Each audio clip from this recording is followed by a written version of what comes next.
www.drealfmgrenada.com, live throughout the world. Where there's peace, we're there. Where there's war, we're trying to put peace. Now it's time for us to go to the Father in prayer. Good morning, Sister Annette. Let us pray. Good morning, Mr. Donald, and to all who are listening. And it's indeed a great day to praise God. It's a great day to look to Him, because from Him cometh our help. Heavenly Father, we do approach your throne of grace. You said we must come boldly with confidence and assurance that whatever we ask according to your will, you hear it us. And you said we must not come wavering, not thinking that we would receive. If we wavered, we would not receive anything from you. He said a double-minded man is unstable in all his ways. So even as you give us that access and that liberty through the blood of the cross, we can come. You don't have to go to a high priest or a pastor or any special medium, but we can come just as we are. You said, though our sins be as scarlet, they could be as wool. And God, we can come to you and find mercy and forgiveness. So even as we come, we all fall short of your glory, all sin, and we do miss the mark, and we ask for cleansing and pardon this morning of sin, willful sin, that sometimes things we know we should do, we should not do, and we continue to do them. And sometimes sin of omission, sometimes we fault in our minds, even things we, even our very thoughts, because sin is anything we say, do, or act that is against God. That is sin. And sometimes it's to him that know to do good, and with it not to him it is a sin. And God's sin is always present with us, oh God. But we have to make the conscious choice to shun sin and to try to live holy and righteously and soberly in this generation, God. And God, we know even the temptations that are always there, we are tempted at all times. But God, you said there's no temptation that will take us such as common to man. But God, you are faithful, who will not suffer to us to be tempted above that which we are able, but will with the temptation make a way of escape so that we'll be able to bear it. And sometimes you make the way of escape, but we sometimes continue to take our own action into our own hands, and then as a result of that, we get the consequence of what we would have done. Lord, this morning we pray that you would give us the strength today as we go through this day to look to you, because we know sometimes there are situations that really push us over sometimes and could cause us to act and behave in ways and even do silly things. And then after we say, oh my God, did I really do that? And we know it is because of sin and the sinful nature. And we know it's because the evil one, which is the devil, he comes like an angel of light. He comes to kill, to steal, and to destroy. But God, you come that you will have life and have it more abundantly. And you have broken the power of the evil one. But God, you said, while we remain in this earth, until you come, your redemption, when you come again to take your people home or to transform this world. Some people believe in so many different things. God, we will continue to have sin. Sin will continue to be on this earth. And even in your word, in Timothy, you said, in the last days it will get worse and worse. Evil men would walk worse and worse. They'll be disobedient to parents. They'll be breakers of the law. They'll be unthankful. They'll be unholy. They'll be having a form of godliness, but they will even they will be denying the very power of God. They will be denying the power of God. And Lord, today we look to you that you would not be among those who would be lawless and without restraint, without conscience. Because what the Bible says sometimes our conscience is said like an iron, like we don't have no feelings. We do things and we don't even have any remorse. Or. And God, I just pray today that you will bring that consciousness of you, that you would fear God. Today it seems like we don't have no fear for God, no man, no respect for anything.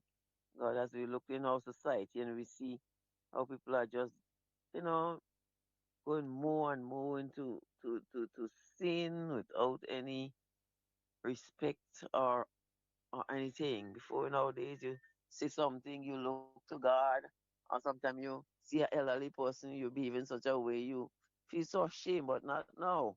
It's just like if from the youngest one to the oldest one, they have a license to just continue to say anything in their mouth, act anyway, act any old way. But God help us to remember that one day God is going to bring us into a judgment. Every idle word spoken, everything that we do, we'll have to stand before you to give an account of this life we would live. And I pray that you will not do it in shame, but God will be able to look to you and say, Lord, yes, I have done this.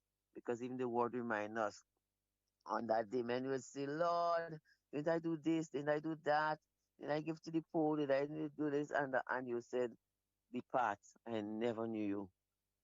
And oh God, I pray sometimes we go and we think we are religious, we are Christians, we do this and we do that. But sometimes our hearts are so far from you.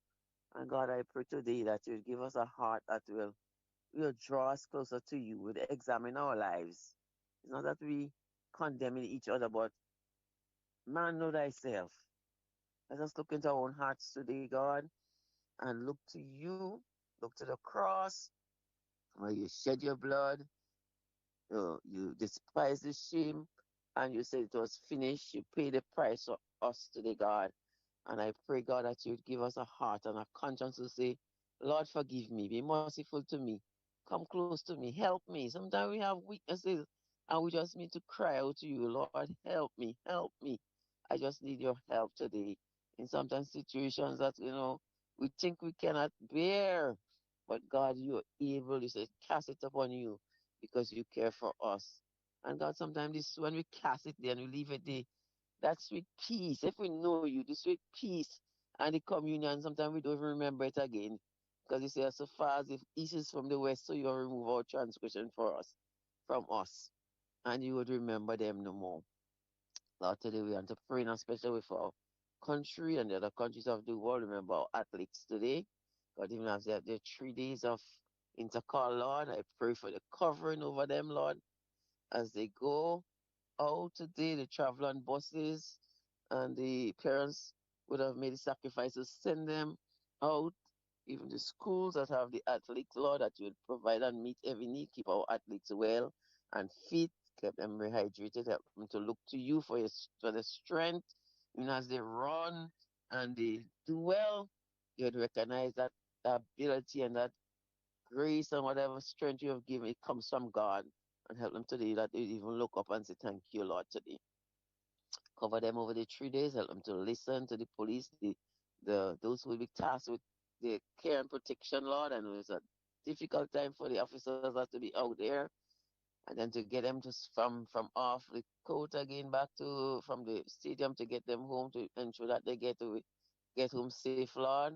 Give these officers strength and the wisdom in the deliberation of in the deliberation of their duties, that they'll deal with them in a manner that is good, Lord. Even though sometimes might have to use a little force, but God, I pray that they would have the tolerance, oh God. Pray that the children would listen, and I pray that they would show respect at all times. Cover them, Lord. Cover the officials. Help them to have a good sports meet, Lord. Give them grant good weather. And God, I pray that those who would have put in the extra work and diligence, these are the ones that are going to come out on top. If you just play around and you just take it for granted, then you know you'll be left behind. So, Father God, I pray that you give each of them the extra burst of energy and the strength that they need, God, day by day. Cover our nation as a whole as we go out to support, Lord.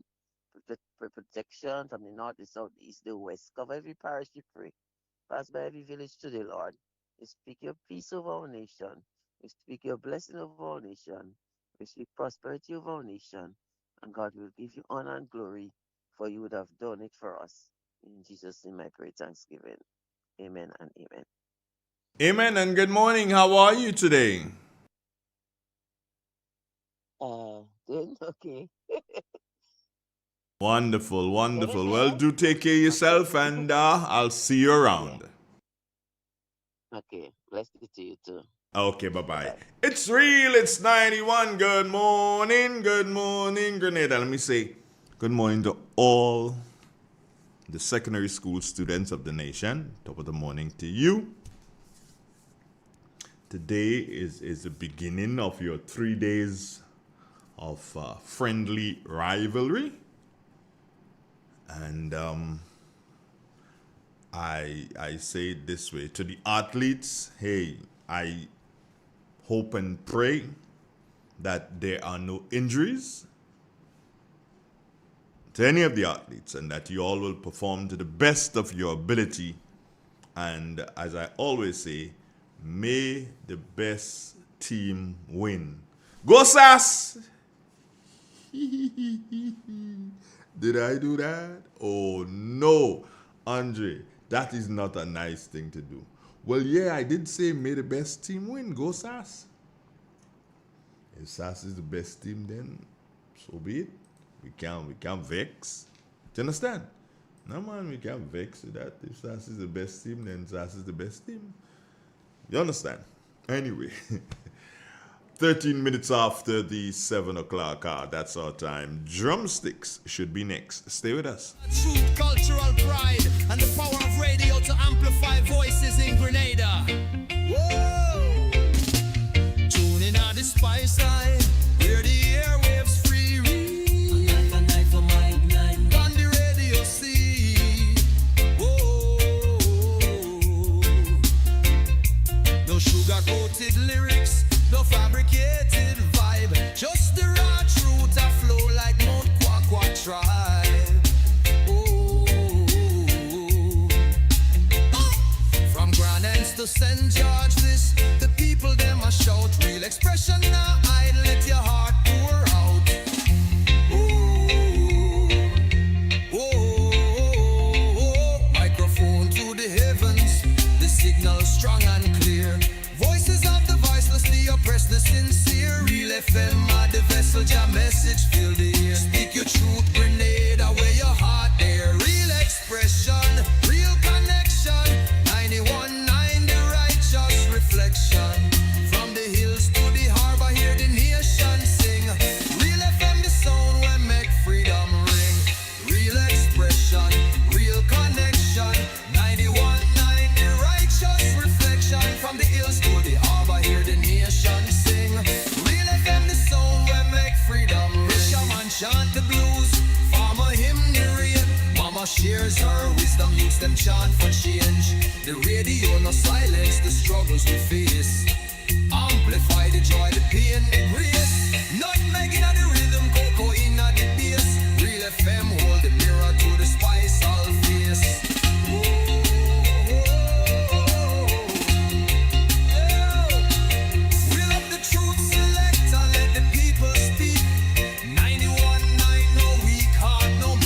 From Carriaco shores to the Greater Lake Beach. Real expression loud and the nation must. Lyrics are a temple, the DJ is the priest. Every song a sermon, every word released. No censorship, no chains, just the soul laid bare. Grenada's heartbeat pulsing through the FM here. When the storm take the island, the signal still repair. Real FM 91.9, the sound of prayer.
sugar-coated lyrics, no fabricated vibe. Just the raw truth I flow like Mount Kwakwa tribe.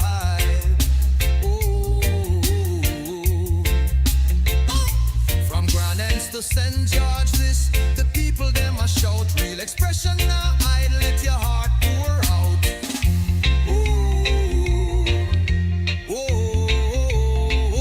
Microphone to the heavens, the signal strong and clear. Voices of the voiceless, the oppressed, the sincere. Real FM, the vessel, your message fill the air. Speak your truth, grenade away your heart there. Real expression, real connection. 91.9, the righteous reflection. From the hills to the harbor, hear the nation sing. Real FM, the sound where make freedom ring. Real expression, real connection. 91.9, the righteous reflection. From the hills to the harbor, hear the nation sing. Real FM, the sound where make freedom ring. Fisherman chant the blues, farmer hymn the rain. Mama shares her wisdom, youths them chant for change. The radio no silence the struggles we face. Amplify the joy, the pain, the grace. Not making of the rhythm, cocoa in the bass. Real FM hold the mirror. Good morning, drumsticks. How are you, my dear? Good morning to you. Good morning to the nation. I'm reading from the Word of God, Psalm 97. The Lord reigneth. Let the earth rejoice. Let the multitude of the isles be glad and thereof. The clouds and the darkness are round about him. Righteousness and judgment are the inhabitants of his throne. A fire goes before him and burn up. A fire goes before him and burneth up the enemies around about. His lightning lighteneth the world. The earth saw and trembled. The hills melt like wax at the presence of the Lord, at the presence of the Lord of the whole earth. The heavens declare his righteousness, and all the people see his glory. This is the end of the reading this morning. Thank you, my dear. How are you today? I'm good. You going stadium or? Thursday, if you got stay. Thursday. Who you backing? That's all the way. All right, Semper Navigans. We sailing like that. Yeah, we sailing away, man. Yeah, man. The blue. Oh, bleed blood, not blood, bleed blue. All right, now take care of yourself. Okay, bye-bye. Have a nice day. You too, my darling. It's real. It's 91.9, 91.5. 20 minutes after the 7 o'clock hour. We've got for you the weather news. Stay with us for that. Unfiltered truth, cultural pride, and the power of radio to amplify voices in Grenada. Whoa! Tuning on the spice side, where the airwaves free read. A night for my night. On the radio see. Whoa! No sugar-coated lyrics, no fabricated vibe. Just the raw truth I flow like Mount Kwakwa tribe.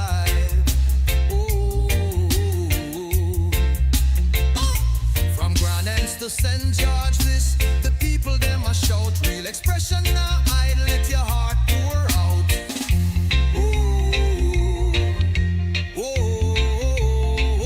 Microphone to the heavens, the signal strong and clear.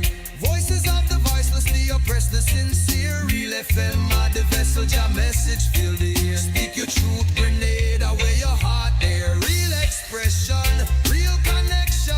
91.9 reflection. From the hills to the harbor, hear the nation sing. Real FM, the sound where make freedom ring. Real expression, real connection. 91.9, the righteous reflection. From the hills to the harbor, hear the nation sing. Real FM, the sound where make freedom ring. Fisherman chant the blues, farmer hymn the rain. Mama shares her wisdom, youths them chant for change. The radio no silence the struggles we face. Amplify the joy, the pain, the grace. Not making of the rhythm, cocoa in the bass. Real FM hold the mirror to the spice all face. Yeah.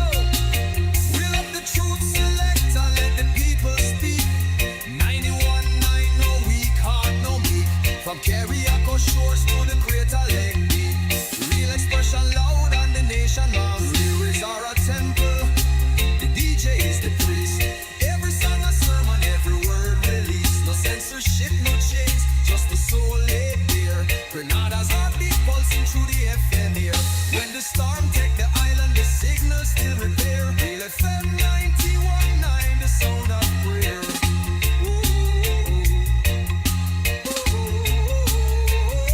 Real expression, real vibration. 91.9, the soul of the nation. Keep the frequency alive, no hesitation. Grenada voice rise.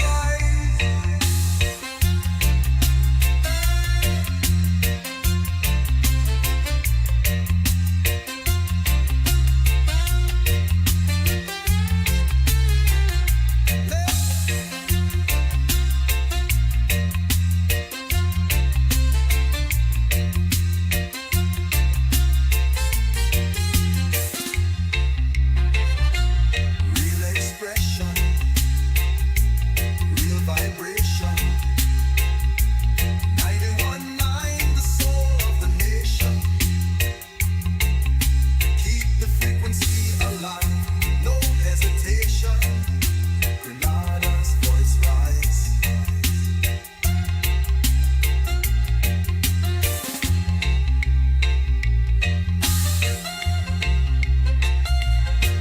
Connection, 91.9, the righteous reflection.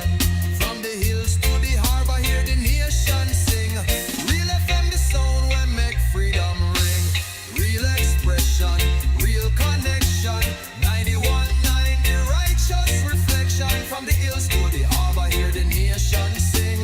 Real FM, the sound when make freedom ring. Fisherman chant the blues, farmer hymn the rain. Mama shares her wisdom, youths them chant for change. The radio no silence the struggles we face. Amplify the joy, the pain, the grace. Nutmeg in the rhythm, cocoa in the bass. Real FM hold the mirror to the spice all face. As we continue to move along in the morning time at 24 minutes after the 7 o'clock hour, moving and grooving, real entertainment always lasts. This is Real FM Radio. Jonathan Price, good morning to you. Good morning to you and good morning, listeners. Here is the weather for today, Tuesday, March the 17th, 2026, as reported at the Morris Bishop International Airport. It is currently fair. Winds are coming from the east at 15 miles per hour. Barometric pressure is 1014.8 millibars, which is above normal and rising. Present temperature is 26.2 degrees Celsius and relative humidity 65%.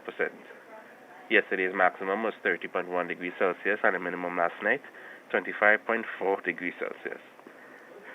Only a trace of rainfall was recorded over the past 24 hours, hence the total for the month remains at 14.4 millimeters. And now for the public forecast for Grenada, Carriacou, and Petite Martinique Valley for today and tonight. The weather is expected to be partly cloudy and windy, with brief light to moderate showers. Today's max will be 30 degrees Celsius with winds east-northeasterly to east-southeasterly at 14 to 24 miles per hour, gusting higher at times. Seas will be moderate to rough with waves 7 to 10 feet in northeasterly to easterly swells, hence a marine advisory remains in effect. Low tide will be at 8:30 a.m. and high tide at 2:45 p.m. Sunset will be at 6:17 and sunrise at 6:12. Just to repeat the public forecast for today and tonight, though there's expected to be partly cloudy and windy, with brief light to moderate showers, and once again a marine advisory remains in effect. From the forecast at Morris Bishop International Airport, I'm Jonathan Price. Have a great day. Have a wonderful day, Jonathan. Do take care of yourself. This is real. This is 91.9, 26 minutes and 40 seconds after the 7 o'clock hour. That's our time. You on the move today. Yeah, you're on the move today. Again, good morning to all the students of the nation, secondary school students, that is. It's your turn to burn. Burn the tracks, athletes. Burn the tracks. Yeah, do well in the field events too. Throw the distances that you have never thrown before. Break the records. I do urge each and every one of you.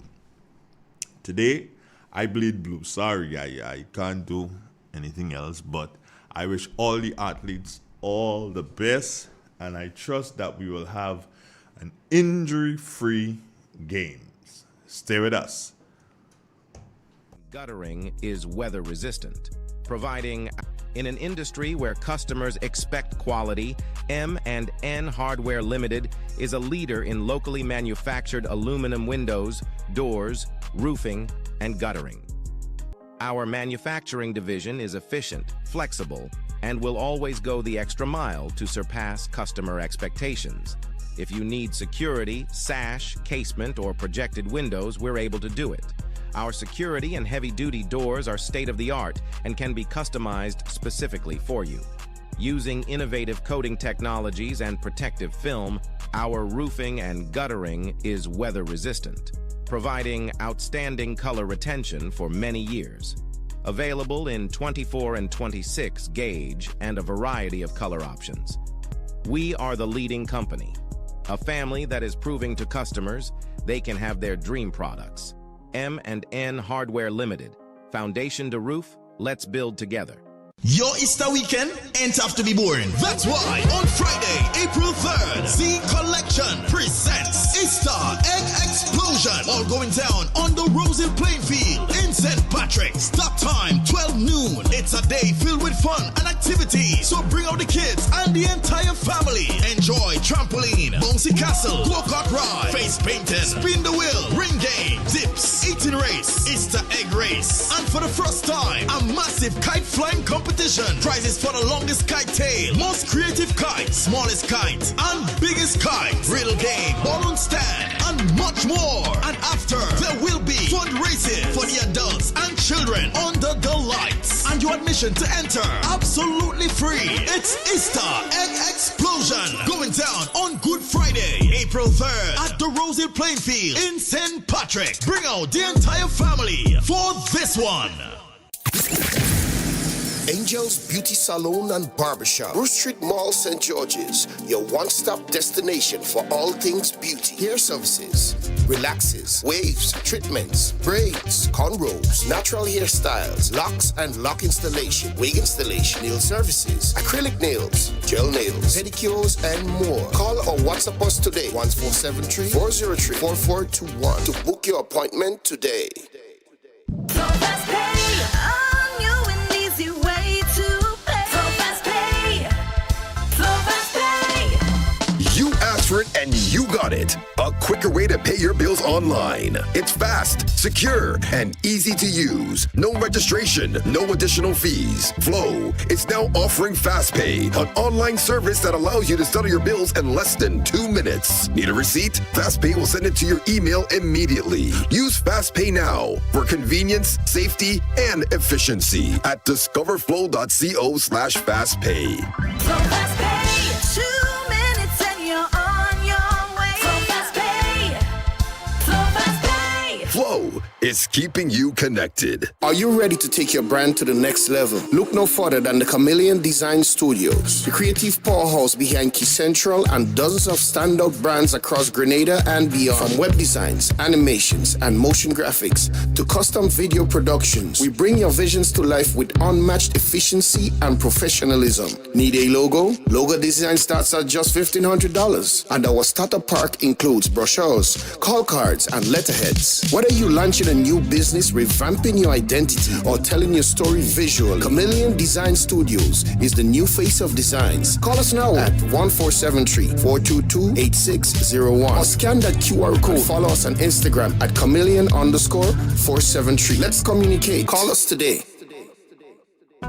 Are you running a business or just running a hustle? Join Grenville Cooperative Credit Union for its 3rd annual Business Smart Forum under the theme From Hustle to Enterprise, Building Structured, Sustainable Businesses. March 26th, Grenada Trade Center. Registration begins 9:30 in the morning. Engage in powerful workshop-style sessions on managing the small business like a business, not a hustle. Financial discipline for small businesses, because cash flow is king. Network with experts from Grenada Industrial Development Corporation, Inland Revenue, and Grenada Chamber of Commerce. Register today at any GCCU branch or call 442-8602. Your contribution, members $100, $150 for non-members. At GCCU, small business is our business.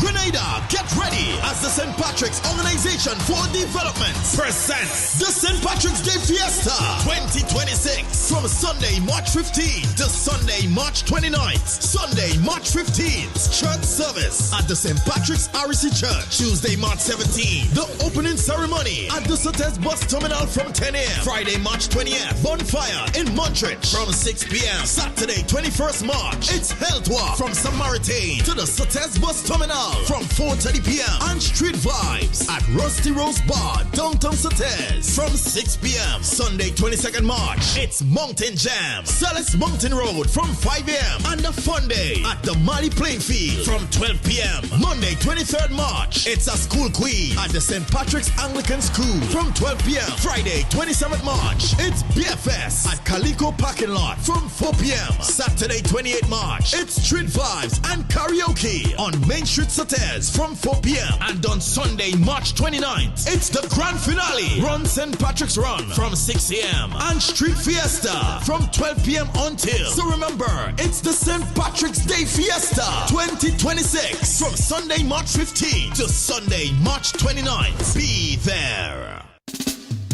Real expression on 919 Real FM.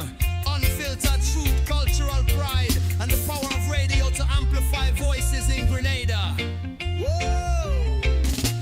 Tuning on the spice side, where the airwaves free read. On the radio see. Whoa! No sugar-coated lyrics, no fabricated vibe, just the raw truth a flow like Mount Kwakwa tribe. Oh. From Grand Anse to St. George, this the people them a shout. Real expression now hide, let your heart pour out.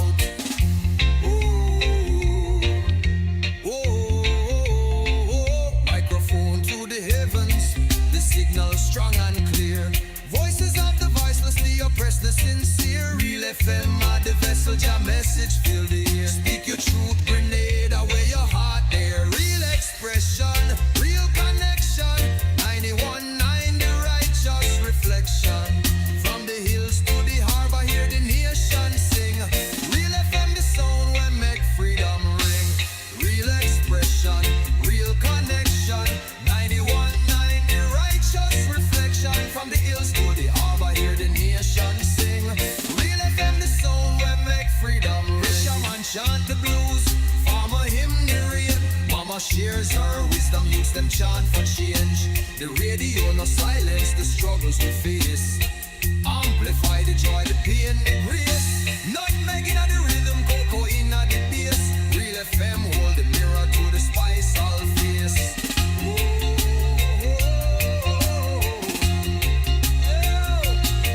Reel up the truth, select and let the people speak.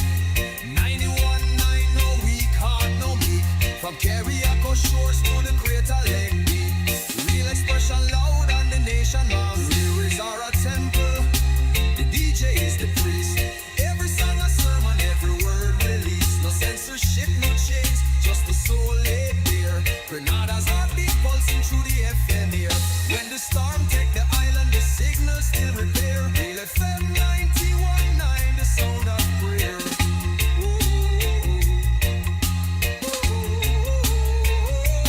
Real expression, real vibration. 91.9, the soul of the nation. Keep the frequency alive, no hesitation. Grenada voice rise. Rise it up, man. Rise it up. June, as in Henry, good morning. Claude Abraham, what happening? Jackie Raymond, my darling, how are you? How's Karakou, Jackie? How's Karakou? Pearl Charles, good morning to you. Agnes, as in Henry. Christine Otley. Michelle Alexander, top of the morning to you too. Jacinta Livingston. That should be Jacinta, my friend in New York, who's from Karakou. Are you? I think. Desmond DeBella, good morning. Sherman, what are you doing there? I don't know. I'm just in here, but I'm not staying for long because I have a busy day. You have a what? A busy day. It's a busy day. Do you know that today is day one of Intercall? Do you see how Oh, please, go away. And also, there's something happening in Soteris today at 10 o'clock. What? The schools are marching for St. Patrick Day. Oh, yeah, that. Kira told me we had to wear green, but I read the message, but I forget to put on the green, so I put on black. I put on my blue. Yeah, you sass. Bleeding blue. I am maroon. I don't have maroon. Actually, I do have maroon. Why didn't I think of that? But you see, I didn't want to put on maroon today. Is your daughter running? No, she is not because she didn't get to run sports. She didn't run at the No, she was sick with the flu. She didn't even attend the sports. So didn't they try out to see whether or not she could make it? But Miss Ma'am was more focused on football, so Miss Ma'am didn't really study and she running training. Miss Ma'am is a footballer now. Miss Ma'am is peeling? Yeah. But there's some things coming up for like I think the Easter holiday, so she wants to start back her training and stuff, which is good. I encourage her to do it. Yeah, but yeah, so today is day one of intercall, so you know you do your work, you finish, and you dally out. I see a young man sent me a list here of the events that he's going to do. Oh, okay. And let me look at it for you. Okay, sass. You can do what you want. Deshaun, yeah? Mm-hmm. Deshaun is, so today he has the 100 meters heats this morning at 10 o'clock. Right. And then at 11:05, he has javelin. Okay. At 12:05, he has long jump.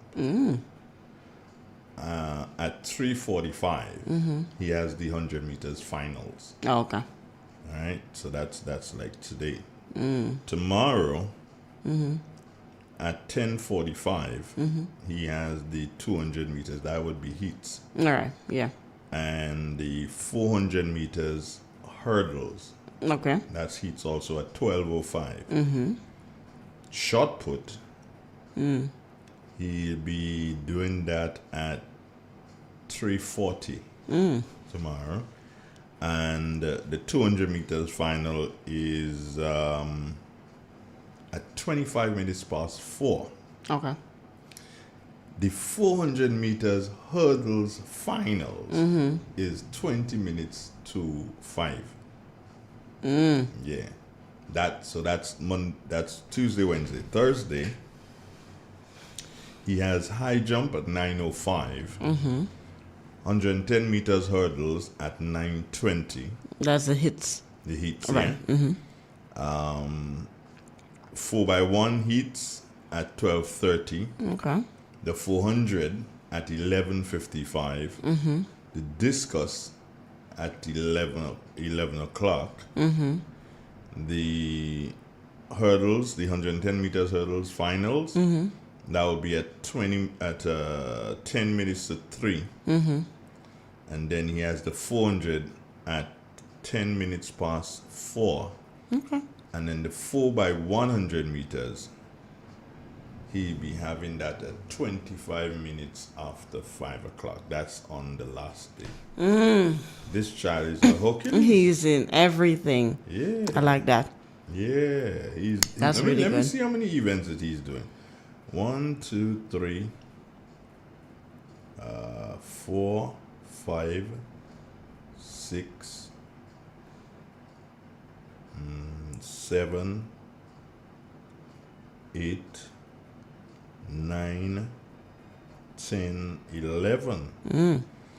11 individual events. Okay. And then team events. No, 10 individual events. And then team events, he has 1, 2, 3. So 11 individual events. Wow, that's a lot. It is. It is. But he has the determination. I like that. Yeah. He's from Sass. But duh. he's from St. Patrick's. Okay, fair enough. Okay. Yeah. So to all the students, as I was saying this morning, to all the students, have fun today. Do what you gotta do. Yeah. I Stay hydrated. Yeah, hydrated. Very important. Stay hydrated. I hope and pray that there's no that there are no injuries in any of the students today. Go out there, do your best. Go Sass! I smell biasness happening here. No, come on. I'm an MDC girl, okay? Well, say go MDC. McDonald College. So, say go MDC. I would say go MDC. You know, I think the last time we won intercall was my last year in school. Oh, that's when Fitzroy Batiste and so was in school? Was it? No. Who was it? Marcus Julian. Julian, yeah. Marcus Julian. And we had Rondell Bartholomew. Yeah. So I feel as though that was the last time we won intercall, but nevertheless, you know, we still perform well, I must say. I'm very proud of us. The competition is between GBSS and SAS, but I remember when it used to be MDC and SAS. Those were the days. Jacinta Livingstone is telling me that she's in London, Canada. What does that mean? She's in London, Canada. Yeah. Is there a London in Canada? I don't know. Okay. Dr. Dubois, good morning to you. I need to go see Dr. Dubois. She's listening? Yeah, the doctor. Okay, good morning, listening. Dr. Dubois. She'll type yes if she hear you. Right? I think I would, but she has your number, right? My number? Yes. No? She doesn't have your number. No, your no. number is 457-6188. Your number left and cut all over my place. Can you please send over your pricing? I need to get my I want to get my teeth cleaned and polished. Is it that they do? Yeah. That's what cleaned and polished, please. Thank you very much. So once you send that over, I can make the necessary arrangements to get that ask done. me for her number. I can give you her number. So you have her. Yeah, So just why wouldn't Julie- show off it yourself, you know. Julie's my friend. Okay, I'll talk to her. So send me her number, please. Yeah, I'll Julie- find out because Julie's I my need to friend. get this done. Since in November, let me don't come and say that on the air. Since in November, I need to go and clean my teeth. All right. So, you going to end the call today? No. Now we stop lying to the people. Stop lying to people. Stop lying to people. I mean, when I'm here so early, Yeah. let us be realistic here, folks. Yeah. Yes. I want to attend today. I want to attend tomorrow, and I also want to attend on Thursday. You know. Yeah. So I got a guest this morning. Okay, who's your guess? A guy. Who's like really? Yeah. Who's the guy? A guy. Oh, his name is not to be mentioned as yet. Until I introduced him. He's there. He's there already. I can tell that he's there. Okay. I'm not seeing his picture, so he's hearing me though. Okay. I can't hear him. He will hear me. Okay. So I'm not seeing his picture, so you'll have to activate his picture thingy. He has to activate his camera. Oh, that's the picture thingy. Yes, that's the picture Okay. thingy. His camera needs to get activated. Okay. Yes, I'm But that's good. I'm going to have a nice introduction that I prepared here for him. Yeah. Well, things in place. Things in place. That's good. So, to the students who are down here from Caracou, I wish you guys all the best. I know the trip down. When did you come down? Did you come down the day before? Yesterday they got in. You came down. And I wish you guys all the best, all the children from Bishop's College in Hillsborough Secondary School. Yeah. Yeah. And they perform as different schools, right? Yeah. Not together. Not together, no. Different schools. All right. So who else? There are a lot of schools. Okay, so our St. Patrick's School, we have McDonald College, and we have Montrose. No, the Grenada Seventh Adventist Secondary School. Really? Yeah, that's what it is. But I know them as Montrose. Nevertheless, moving along that side, we have St. Mark's Sec. Oh, you And went down then that we side, have yes, St. Shaper. Mark? No. St. John's Christian Secondary School. And the people know what I mean. And then we have Happy Hill. No. Did I miss somebody? Of course. Who? St. Rose Modern Secondary School. Where is St. Rose Modern? Right, it's in Guelph. So there are two schools in Guelph? 2 secondary schools in Guelph, yes. I didn't know that. Of course. Yeah. St. Rose Modern Secondary School. That's in You know, Guelph. I thought St. Rose was somewhere in St. George's. Okay. Do you know where Calico is, right? Yes. So that road that's going to take you like the closure, you just drive up that road about 100 meters. 110 meters. That's a on school the there. right-hand side. On the right-hand side. I know where. Yeah. St. Rose Modern Secondary School. Oh, wow. Yeah. So so you're going to St. George's now, and you get Happy Hill first. Happy Hill, yeah. And after Happy Hill, to find another Are secondary we going school. up the hill, PVC? No, take care of Boca Secondary School first, and then you come back down. No. Yeah, if you take care of Boca and you come back down, then you would not run into a problem. I'm staying in town and then I'm you're going staying up. in town. Okay, so you go PVC, Presentation Brothers College. And then I move over. To? I believe it would be Anglican High. Why are you leaving out Convent? Convent is right by PBC. Right. So Convent first, then Yeah. PBC, and then Anglican High. Then we move to GBSS. There's also JW Fletcher there, and is that it? Where's Westmoreland? Where's Westmoreland located? Westmoreland. That's going up for like the prison area. Right. Right. Well, I thought there was private though. No, they participate in. Okay. So Westmoreland, and then now let me jump really quickly. I go Wester Hall. So I take Wester Hall and I take St. David. Catholic, yeah. Right, and then I am now in Grenville. I would do GSS and SAS, and then I'm coming down and I'm taking Boca. And then when you take Boca, because you went to PBC and so first, and now that you've come all the way down and you're taking Boca, you're still missing one. Who's there? Who is missing? Wesley College. Where's Wesley College? Wesley College is right in the park. I shall not be judged for this. What do you mean you shall not be judged? You shall not be judged. But yeah. Dr. Dubois is listening to you. She says she's on. She's listening. Okay, great. And she said she spent 4 years at your school. Oh, nice. nice. Yeah, she said she spent 4 years at McDonald College. Yeah. Yes. Okay. So, I think we would have called all the... No, we missed one. Who? Grenada Christian Academy. Oh, my God. I will get beat up for that. Yeah, you'll get your beat up for yourself. Yes, Grenada Christian Academy. Okay. Now, Andre, there is SGI Secondary School in Tempe. Really? SGI. Who's SGI? I've heard of that school and I've never really paid attention. Are they participating? Did you mention St. Joseph's Convent in St. Andrew? Let me come out here, Later. I'm retreating. Somebody just bang you up for that day. You know? I forgot Convent. Yes, and I didn't even. I thought you would have not missed that. And I should have taken Convent before I took Boca. Yeah. Grenada Christian. I think we've covered. My humblest apologies. How many secondary schools? You asking me? Look, Google that. I don't know. Let's check it now. Let's check it quickly. Okay. We start in Carriacou. Carriacou 2. Right. St. Patrick 2. St. Mark 1. St. John 2. St. George. How much you have there? 7 now, right? Yes. So let's go. We go in PBC 8, Convent 9, Anglican High School 10, GBSS 11. JW Fletcher 12. Go up, take Westmoreland. Westmoreland 13. Take Boca 14. And Wesley College 15. 15. Wester Hall. Wester Hall 16. St. David's Catholic 17. GSS 18. St. Joseph Convent, Grenville 19. SAS 20. Grenada Christian Academy 21. You're missing one.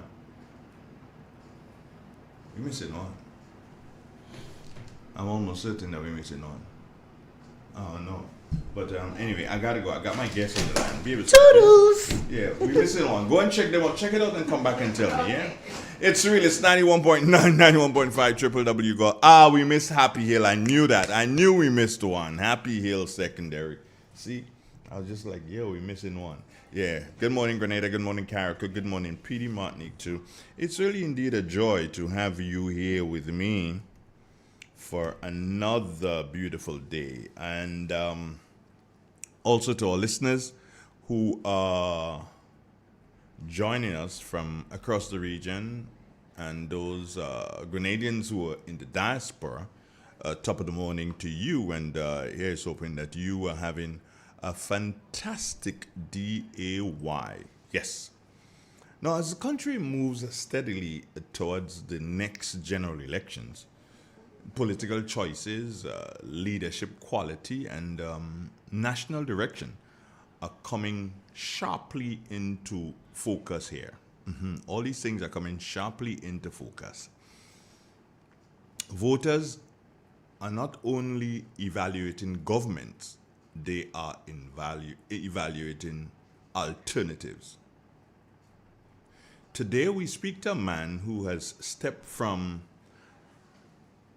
he's not stepped from his field and where he's an expert. No, he has not stepped from that field, but he has come out of the maddening crowd and decided, hey, while I have always been in politics, I am going to be in frontline politics. He's known for his views on a plethora of affairs, regional affairs, governance, national development, public policy.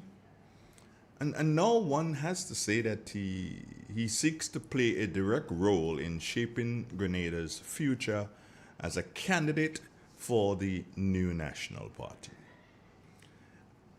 At a time marked by global uncertainty, debates over healthcare partnerships, controversial agreements affecting national sovereignty, domestic economic pressures, and questions about leadership readiness, the public deserves to hear clearly from those who aspire to govern. Joining us this morning on our program is none other than Mr. Dwight Hosford, candidate for the St. George South East constituency for the new National Party. Brother Dwight Hosford, good morning and welcome to our program today. Good morning, Andrea. And a very pleasant morning to your listeners, both home and abroad. It is indeed a pleasure for me to be on the program this morning. You're an early riser like that.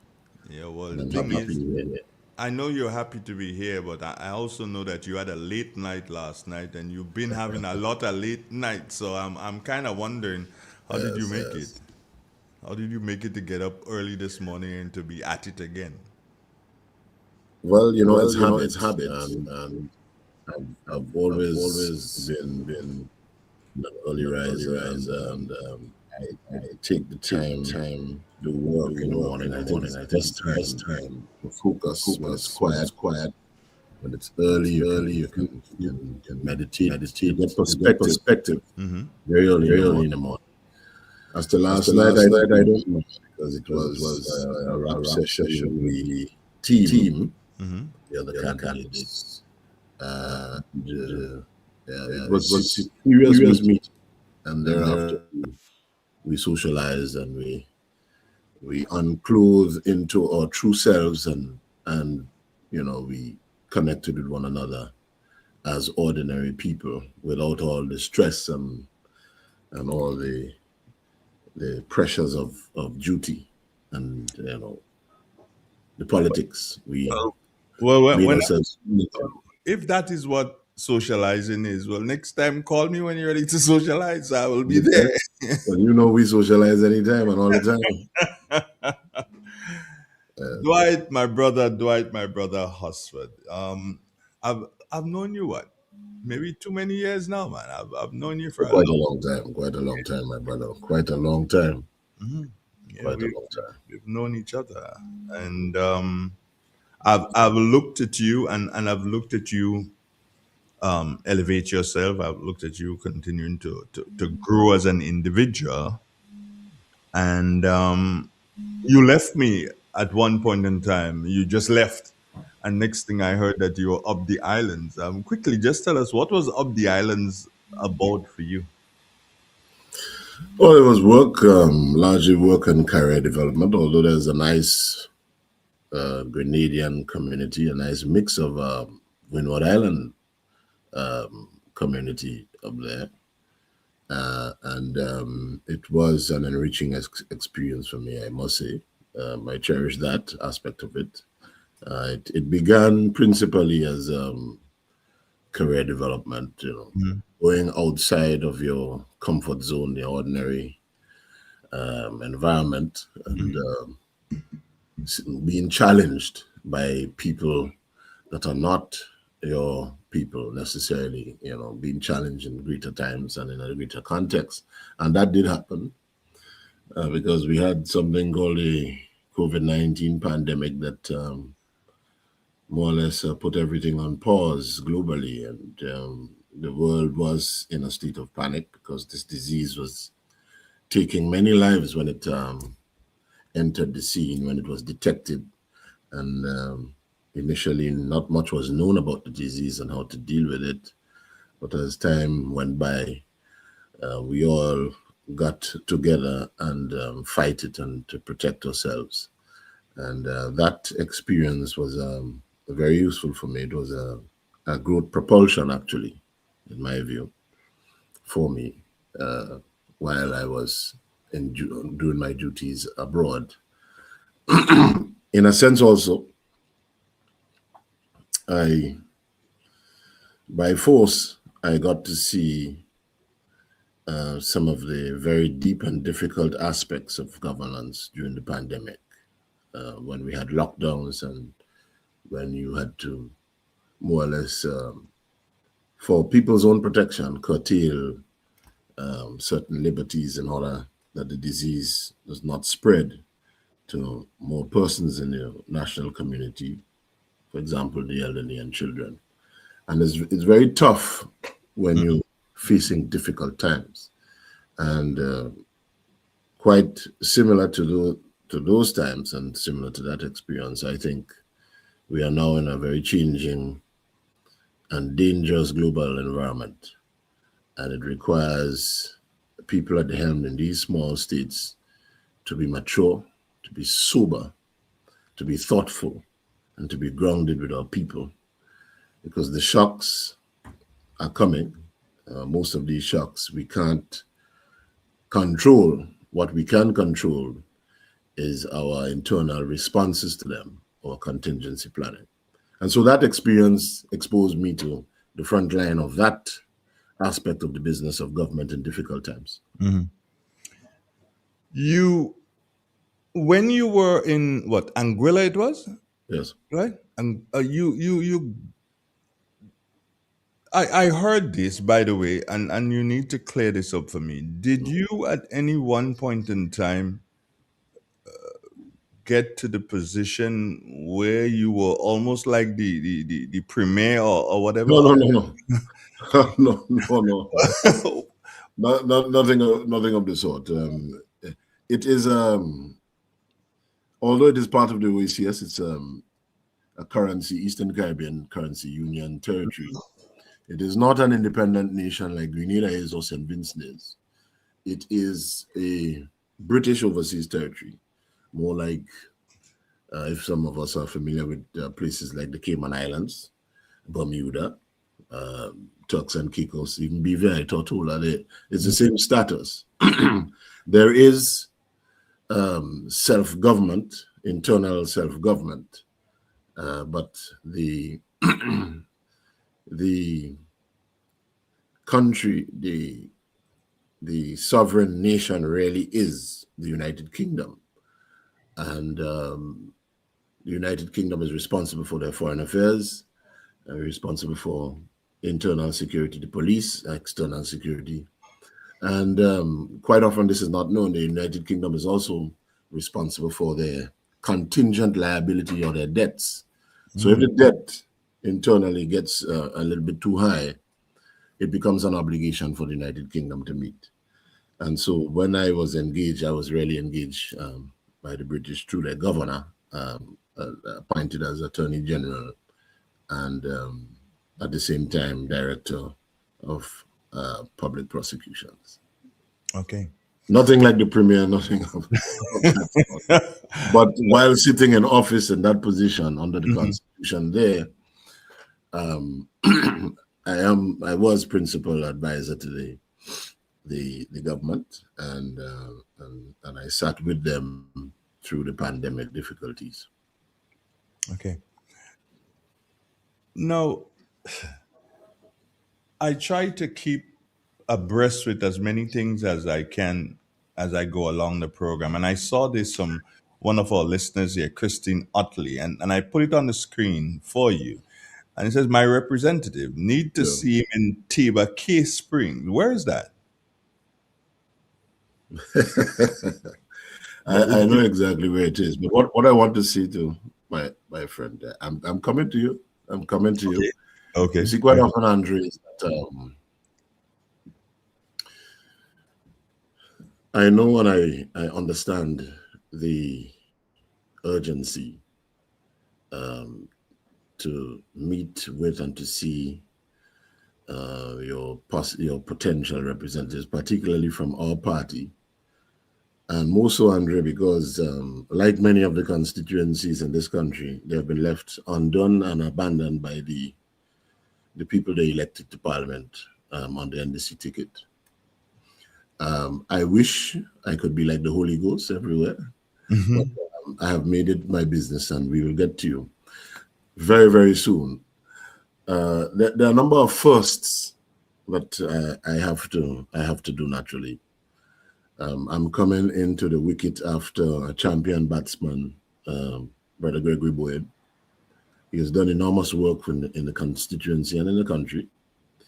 And so one has to be realistic, very sober about the boots or the shoes that one has to fill. I am very mindful of the task ahead. What we are doing now, my sister, is that we have scheduled areas of operation and door-to-door. I was last Thursday not too far from you in Defu, and I will be coming to your area hopefully within the next 5 or so days. I think that is on the schedule. And so I appreciate your concerns, and I'm looking forward to interacting with you. In fact, last night at our rap session, although it is a lot of work in moving around, because you have so many other things you have to do. In our case, we have to prepare our management teams, constituency office space, which we just got, a number of firsts, as I indicated. It's tiring work, but I seem to enjoy that. I don't have a difficulty with that. I like that. I wish I could have more time to do that. But as I said, I have to be realistic. The job entails you almost being a wicket-keeper batsman. You have to do so many things. And I appreciate that that is part of the duty. And I would embrace that. Somebody from library, you see, once one wants to see you, then everyone wants to see you. Everyone, even if they see you already, they're going to want to see you again. I know. But at least they know that we are looking at it, and they know that you will give them some sort of attention. Yeah, because it's important. When I came into it, I mean, the natural human impulse is when you get all these various requests, is that you want to run here, there, and everywhere without strategy or structure. And that is a recipe for burning out yourself, and you're really not getting anywhere at all. And as I indicated, people want that because they have not had that. We have had a history of service in the National Party, of showing up, being ever present with our people and for our people. And there's been a gap, more or less a total ghost there in the interim since the last general election. So I quite understand that. And I am responding to those requests because they are genuine requests. And I am in it, but we are structuring how we do it because it's a pretty large area to cover. And there are many firsts, as I said, we have to do, and a number of things that we have to do. And we'll get there. We are getting there, actually. So don't feel too jaded if you hear some talk about, well, I see the man in Miriam, but he ain't reaching Labarian. And I see the man in the food, he ain't reaching. getting to you. And I will enjoy your company, and I'm looking forward to hearing from you because you have a lot to say. Right now, I think, this is my personal view,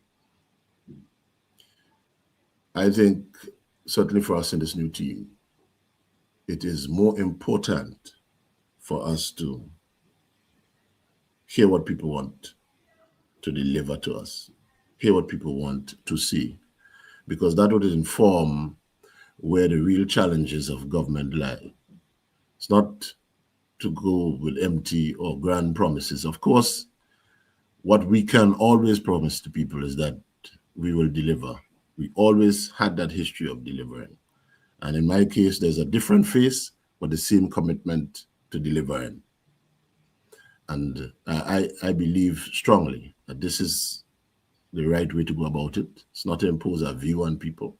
I mean, there are things that you make observations on, you know that it needs to be done. You get them done. You get them done.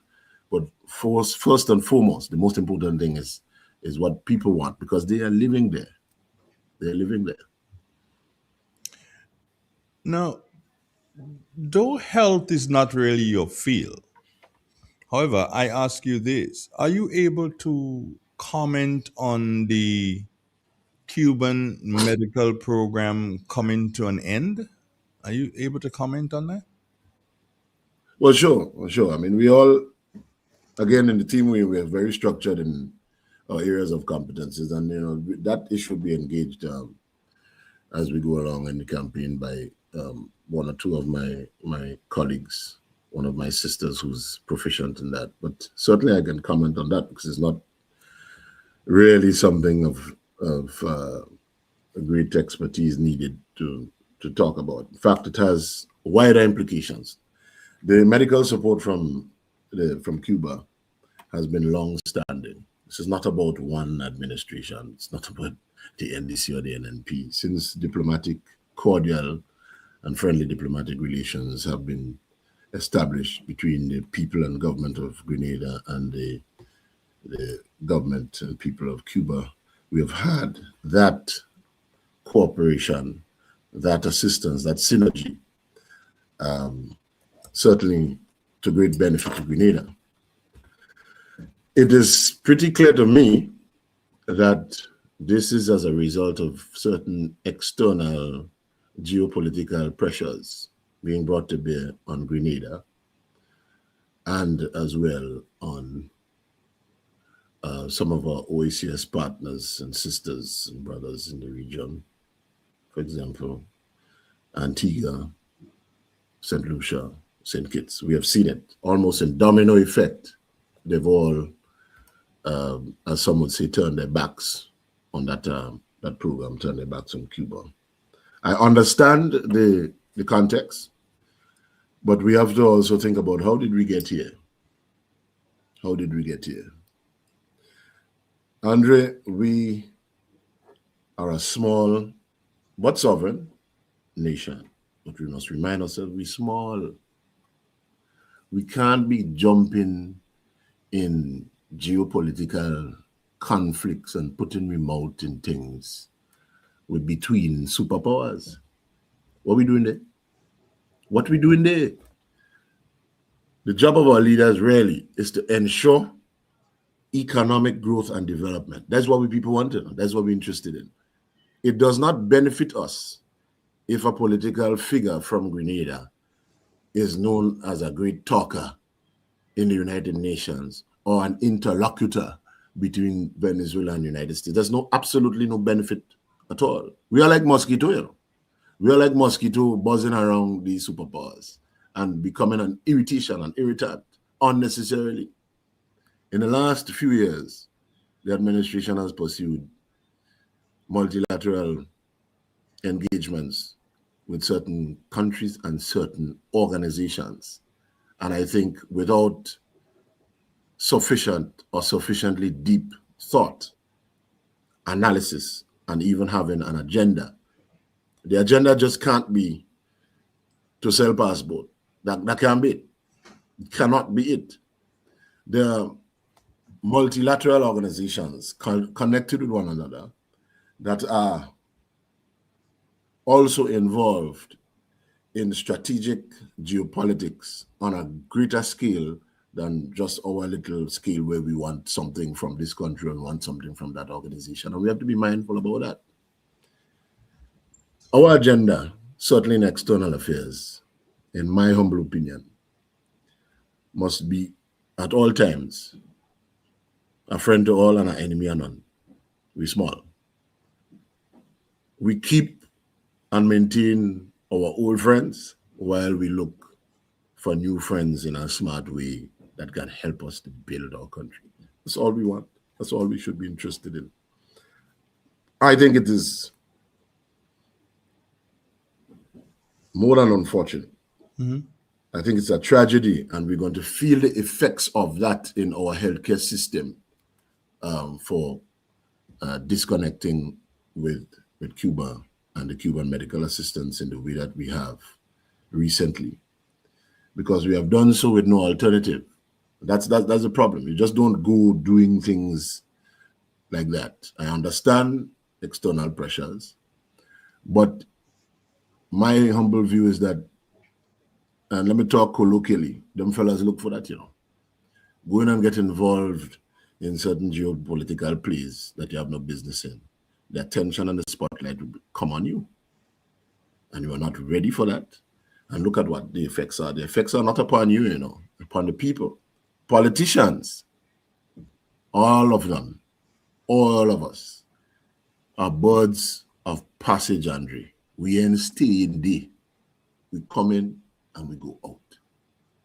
The people remain, the people's business remain, and what politicians do in office will have lasting effects, negatively or positively, on people and the lives of people and the life of the nation.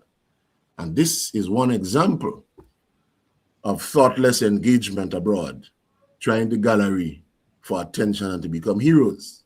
That is not our business. Our business is to pursue sensible, workable economic development and growth.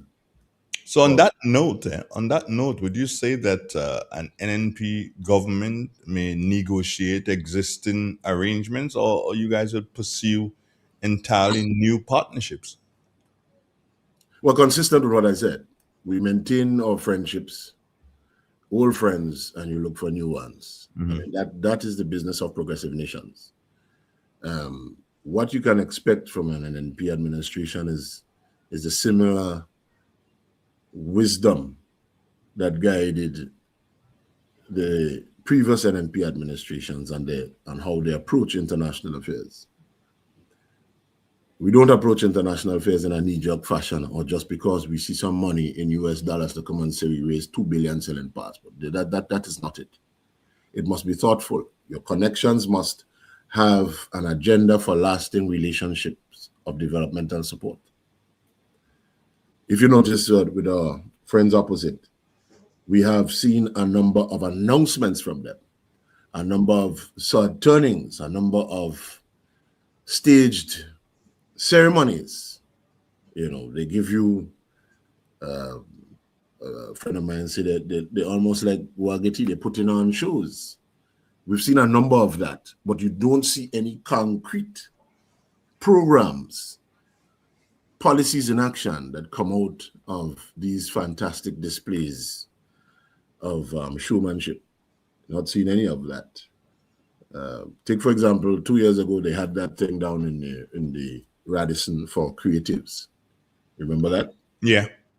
They had killed a number of people there. And I think one of the disappointments by him and others is that after this great show, very well put together, impressively choreographed, what emanated from it was absolutely nothing other than you felt good that you put on this great program. But there were nothing follow through in the nature of follow through following this program. There's no policy in action. There was no projects. There was no program that established benefits or allowed participatory creativity by the same creatives that produce anything that you can follow up and say, this came out of our initiative. All you had was a show. And that pattern is seen also in external engagements. And that is why I indicated just now the pitfalls of taking that approach. And you can rest assured, you can take it to the bank, but you're not going to see that kind of approach. So, so then it will not be unfair for me to ask you this question. The present administration, the current government, would you say that they have been proactive or reactive as it relates to their foreign policy? And what do you think your government will do different when elected?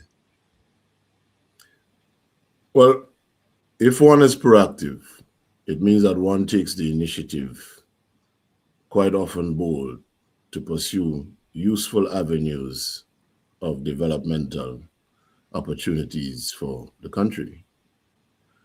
Now, one has to approach this particular issue, and certainly your inquiry, with some caution. The greatest skill to me that those in government at the moment have displayed is that of public relations and spin. And so, for instance, the approaches in Africa were sold to us as developmental opportunities. On one hand, they told us that it's an avenue for tourism development, that you're going to have direct flights from all Ghana coming to Grenada and that sort of thing. On another, we were told that there are opportunities for the exploration of hydrocarbon deposits, gas and oil within our waters through partnerships in Africa. On the other hand, they told us that through the Afrexim Bank, there is the opportunity for accessing loan facilities for developmental projects and so on. And that, packaged in public relations, good public relations, appears to be proactive. But linked to what I mentioned earlier, it chimes directly into what I said, which is that you have to be thoughtful and you have to be very aware of the global environment before you engage with certain institutions, organizations, and certain national or international partners. Proactive does not necessarily mean announcing new things that are not workable. If something is not workable, as a matter of common sense, you're not being proactive, you're putting on a show. So no, you don't expect that from the New National Party. We will not be doing that. Reactive, yes, in a sense, in that, for example, the things we are just mentioning. Reactive to certain pressures externally in order to ease some of the difficulties that we find ourselves in, some of which were unforced, that we walked right into. Reactive in the sense that there is no discernible strategic plan as to how we engage with other nations and how we conduct our business in terms of multilateral agreements. That is, we seem to be responding to events as they come. Now, necessarily, the business of government is that you have to manage crises and emerging situations and shocks from time to time. Mm-hmm. The point I want to make, Andre, is that in the conduct of international affairs, it must always be guided by what your strategic agenda is, a self-awareness. You know that you're small, you know where you are located in the hemisphere, you know what partnerships would advance your cause and what don't. But you don't run around as if you are a superpower. Superpowers can do certain things. I mean, it's unfair that superpowers can do certain things, and other nations, though we are sovereign, we can't. Yeah. That calls us to reevaluate our sovereignty, what sovereignty means to us. Sovereignty to a place like Grenada does not mean the same thing as it means to Russia. You appreciate what I'm saying? True. Sovereignty to a place like Grenada does not mean the same thing as sovereignty to a place like Russia or even the United Kingdom. Because sovereignty has a lot to do with your ability to not only control your borders, but your ability to protect your international and multinational relations and agreements, and your ability to enforce your territorial rights and your right to engage freely with any nation that you see fit. But that is not the case in the global environment now. Nations are under pressure to take sides, as you know. Mm-hmm. The international political situation has always been tensions in certain regions and the clustering of blocks. Now, we are seeing, quite possibly, we are entering now into a new age of American expansionism.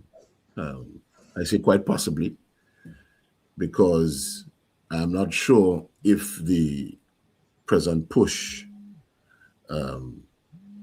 policy push, certainly in foreign policy, is the institutional objectives of the United States establishment, what we've seen happen in Cuba, what we've seen in the Middle East, and so on. Because historical experience has shown that different administrations approach international affairs quite differently. We can see a distinction between the administrations and presidential personalities. Mm-hmm. So I say quite possibly we'll have to look to see what unfolds in the next 3 to 5 years. But certainly the direction that we see things are going right now is that we are in a very precarious environment, certainly for us as small states in the Caribbean, certainly in the Caribbean basin. So still sticking with a bit of foreign affairs here, Dwight. We look at the deportees arrangement, if I can call it that. Would your party seek to review or renegotiate this arrangement if it raises a social concern, if it raises a security concern? And what systems you believe must exist to prevent the said deportees from falling into poverty and even crime? Well, let's engage the premise for what we were told is the government's decision to settle with this agreement. That it is strategic because it will help us with the workforce and we have enough workers in certain sectors. I mean, that defies common sense. That makes absolutely no sense at all to anybody, because this is a deportation program. You can put frills and lace and butter and icing on it all you want. It is a deportation program. To call it third nation transferees, they are not Grenadians that are being dumped upon us. They are not Grenadians.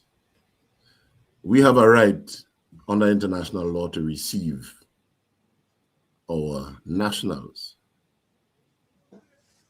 We don't have no right to be receiving the nationals of any other country. And so that is why they're telling you it's disagreement and that there's a good side to it. We shouldn't be engaging in disagreement at all. For what? Why? But then the question may be asked here, Dwight, how could we have stopped it? As you just said, we are just a mosquito. We are a mosquito in terms of our geopolitical play. I see it, quite frankly, and I think you're hinting at something here. I see it as, in a way, a form of sanction. But the government needs to come clean to the country. The way they package this is not that they are forced to do it. It's not that they didn't say that they're forced to do it. If they are forced to do it, they must come clean with the Grenadian people and tell us, why are you forced to do that? What have you done or have you not done that you are being made to engage into something that is a disaster waiting to happen? Why?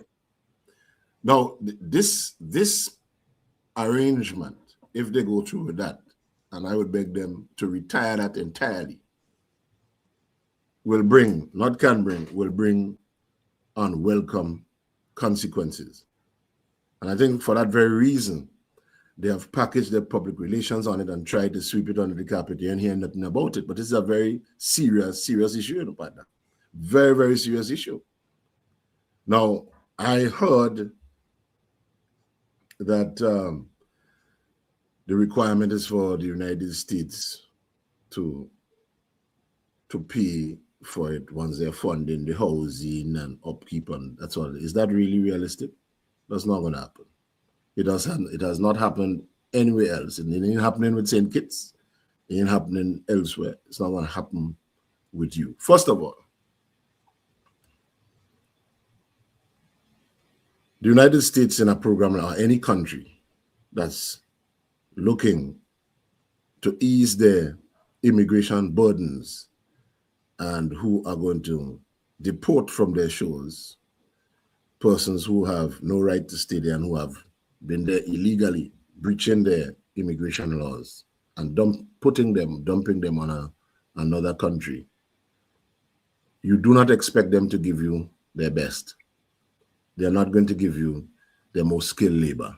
They're not going to give you their greatest scientists and greatest artisans. So that, to begin with, that is a very foolish proposition, and it insults our people's intelligence. They don't want to give you that. That's the first one. The second one is that logistically, we'd expect that the carriage of those persons to be deported to us will be operated by the United States, the United States government and their facilities, their resources. Clearly, we expect that.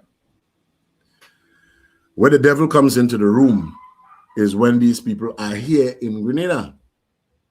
Once they reach on Grenadian soil, it is not the responsibility of the United States government.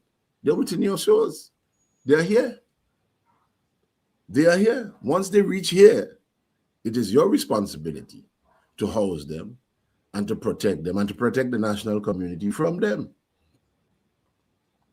Why are we engaging in that? Why are we going into this thing? I mean, it defies common sense to the extent of how illogical and how dangerous this thing is, that one wonders if it is that they are being pressured to do this.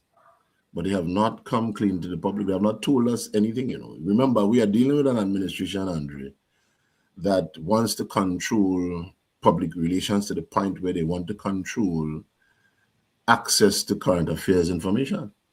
They're telling you, remember, they started off by telling you, we'll have conferences and give information to the free press. Well, free press so-called. To the free press as and when required and as and when needed. They're talking like, you know, them spy movie on a need-to-know basis. Need-to-know basis. Right. And this has been the approach in governance since they got in.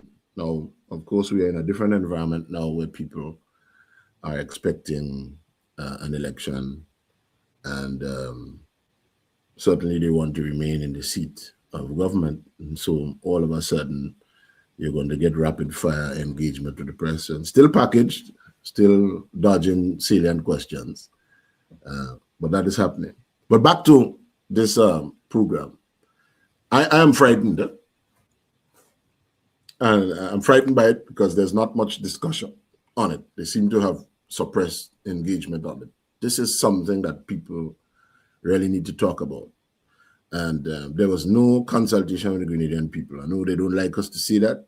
And your consultation with the Grenadian people must begin, Andre, first by letting us know what is happening. Why is this on the table in the first place? Why? Why that? Why? And it's not about infantile, childish spins about, you know, like recently I saw they put out that the radar is no longer on the table.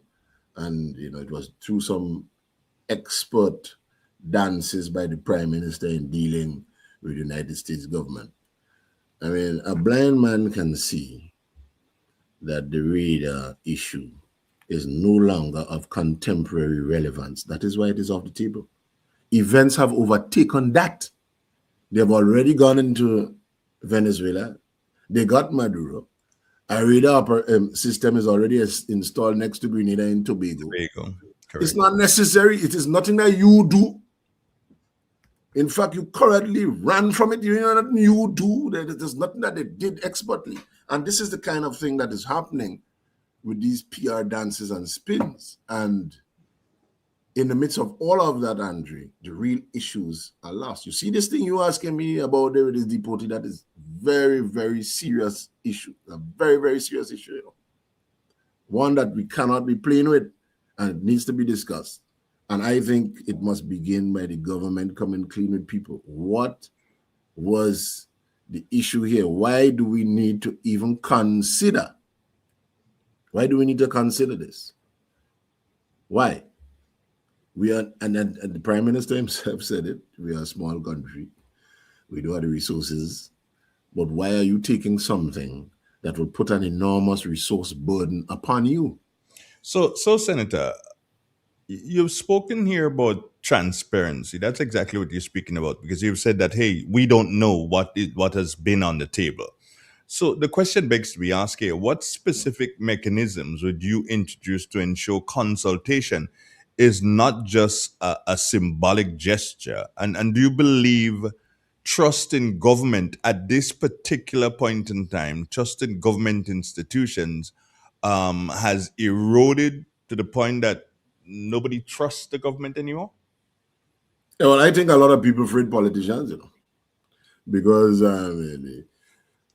we have been exposed to grand promises and a massive letdown almost immediately after assuming office. Gone are the days when we think of the election of people's representatives as a social contract between the elected members of the parliament and those who are to be governed. Social partnership with the nation. Mm-hmm. In that social partnership, not just contracts, a partnership, because they are the bosses, you are the servant, they hire you. There must be trust, but essential to government is information. Information. You need to talk to people. Consultation doesn't necessarily have to take the form of town halls on every issue, because there is no one size fits all, Andre. Mm-hmm. But what governments need to do, elected people in government, they need to engage the public. Let us know what is happening. Let us know the challenges that you have. Something is on the table and Grenada has to consider it. You don't go retreat to have secret meetings and make secret agreements and then give us a packaged answer later and still not answering why it is that you acted in this way. If you don't have information freely passing between the elected and the governed, that is when, Andre, the trust breaks down. And if you don't have trust, then our democratic system can't operate, because every one of us who put forward ourselves for national service in this way, people will dismiss us because, you know, I can't trust all of you. You all seem to be saying things, and then we elect you, we give you the vote, and then not only you disappear, you hide and make deals and agreements that you just come and put on us. You're not telling us why it is that we must engage these things. And most importantly, these things that you are deciding have direct impact and effect on our lives, us and our community. Mm-hmm. Because these people, the so-called transferees, the so-called deportees, they're not going to be existing in the sky. They're not going to be suspended over Point Saline, you know. They're going to be in the national community. They're not going to be suspended in the sky. They have to be housed amongst us, and that's a great obligation on our government. And so we need to know why this is taking place. Why are you engaging in that? Why is that necessary? Are you being pressured? Tell us. Tell us what it is that is going on. Don't just come and tell us it has been decided. And, you know, this is the direction we're going, and it will help us because we will get skilled labor. It's absolute nonsense. How would NNP administration, still sticking with the word trust, how would an NNP administration rebuild the trust that is needed to govern? How would you guys do that? Well, the premise of the question is that trust has been completely eroded. I wouldn't say trust in government and has been eroded completely. I think it is seriously damaged. And certainly the way that you rebuild that trust is constant engagement with the people. Have you noticed that we've been having NNP Connect? And this is not new. Last year, 2025, and even in the latter parts of 2024, we have had a series of continuous engagement with people by meetings, our different fora, our media platforms, engaging people and being there physically with people, not just in conversation, but among the people in all their daily experiences, whether it's bereavement, whether it's the joy, graduation of a loved one or a child. We have made it our business to constantly be there. And I think that engagement, that connection with people is the first place from which you start in the trust relationship. It's like a courtship with somebody you intend to marry. You have to court them, you have to engage them, you have to be there with them and share moments and share everything with them so that we get to know one another. And I think in terms of the NNP, despite criticisms over the years, because there's no perfect party, perfect organization, but I think the record is pretty clear. There's no useful argument that NNP has been the only political organization that has embedded itself with people and people's lives and have always been engaging with people, not just in giving information, but we are there. We show up and we deliver. So if elected tomorrow, what would you say would be your first policy priority, and how would you approach, how would the approach that you believe would, by indicating what is your first policy priority, how would that approach improve the daily lives of ordinary Grenadians? Well, first and foremost, once elected, I'll be elected as a representative of a constituency. So my first order of business is the constituency's business, their needs in the constituency. If once elected, you're part of the majority who forms the government, then we're dealing with policy and national policy thereafter. That is something that is decided in a collegiate fashion. I can't sit here and impose what my views are on what the collective who would be a government is likely to engage. What I can say to you is that certainly as a party and as a disciplined organization, once we form the government, we get down to the business immediately. There are a number of things that are outstanding. Certainly we have seen a physical decay of our physical infrastructure in the country, roadways and so on. These things need urgent attention. Urgent attention, and it's not just patching. We need to sit down and overhaul the infrastructure, which means that we'll have to have a major or a few major developmental or redevelopment projects in that regard.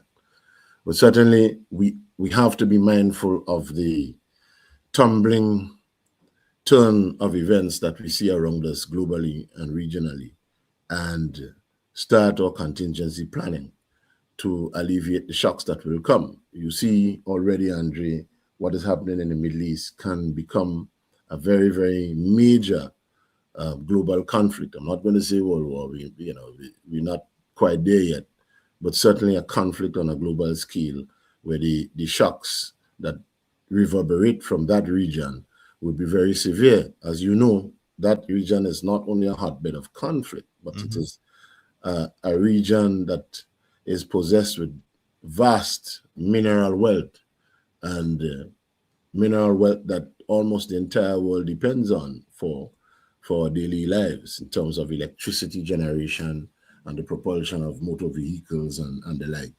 It's also an area where critical shipping lanes for the delivery of goods and services to different parts of the world are located. And so the effects will be direct and likely to be very severe. And so we have to be prepared for that while we we monitor and we watch to the best we can from our position. But certainly, number one, the priority is the people's business in the constituency.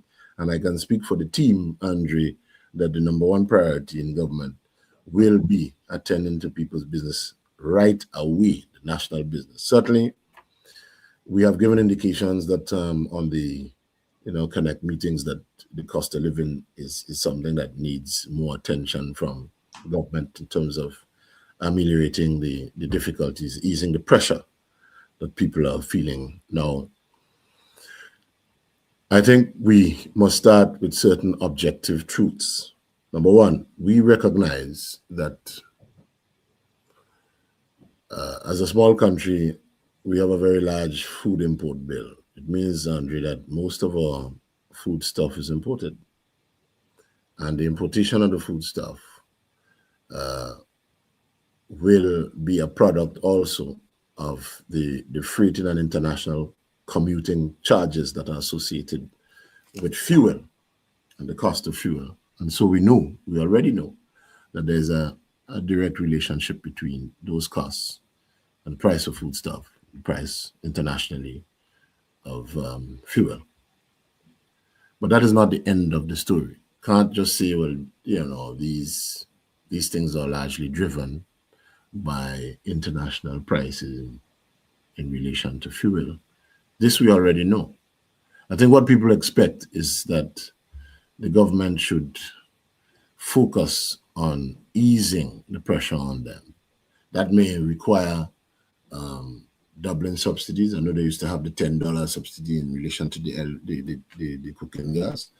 Could probably look at making it 20. The point I'm making is that the effort of the government in terms of cost of living adjustments should be focused in the subsidies that can be given right now, rather than just say we're going to ride the tide because it's external shocks that we can't control. I think, in short, as we've said in the platform, we're not saying that you can't do anything. We want you to do something and do a little bit more in attending to that. I think people would appreciate that because people already knew these objective things that I mentioned earlier. Critics say that NNP is attempting a comeback. The supporters of NNP, however, they say it is a renewal. What is it? I don't know what this, I don't know that we are Elvis, that we have to make a comeback and so on. I think, you see, I've always said, and I know I've always said this, that the new National Party is a national institution. It is the natural order of things that parties come and go. That's a cyclical function of democracy. Mm-hmm. You're not going to get one party that will be reigning in office forever. I think many of these critics come from the other side, and because they have spent such a long time in the wilderness, that getting into office in 2022 somehow infected them with some sort of a psychosis that, NNP dead because we win an election. Parties, I mean, that is a very infantile analysis of the state of the political landscape on the play. So it is not a comeback. NNP has always been there, and NNP will always be there. It's a national institution. As to whether it's a renewal, I think it is a renewal of sorts, because in the 40 plus years of the life of this party, you've had a certain kind of generational leadership. I mean, excellent, leadership, second to none anywhere. But again, natural order of things. There comes a time when there must be a transitioning. Mm-hmm. Now, if you look at the team of the new National Party, certainly the one that is going into the next general election cycle, I would like to think of it as a more like a new beginning, similar to how the new National Party, when it was founded, saw itself in the aftermath of the bloody demise of the Grenada Revolution and the trauma that was produced in the national psyche Thereafter, in 1984, the party saw itself as constituting a new beginning, and a new beginning on a number of fronts, certainly on the democratic front, to restore parliamentary democracy to the island, and a more realistic, people-focused participatory engagement in politics and delivery to people, certainly tangible delivery. That's when you had the expansion of our road networks and the electrification of rural parts of the country that had not benefited from its reach in decades. Similarly, we have new people with a modern focus because we are children of a different time.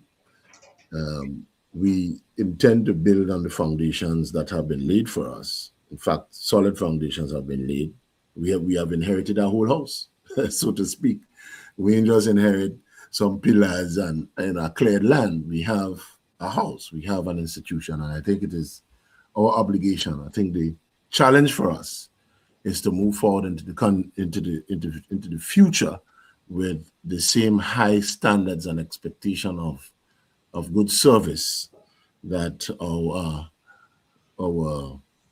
forebears and those that went before in the new national party have established as a brand of delivery for our people that people expect from NNP. I think that is the challenge that we commit ourselves, although we have different faces that I've been telling people in Southeast, different face, but same commitment to delivery. And that is the brand of the new national party. People expect us to perform, not put on a performance, to perform.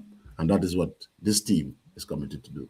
So then what would you say will distinctly distinguish this team from the previous team, and why should younger voters who did not experience the past NNP administration, why should they place their trust in you? Well, we're all products of our time.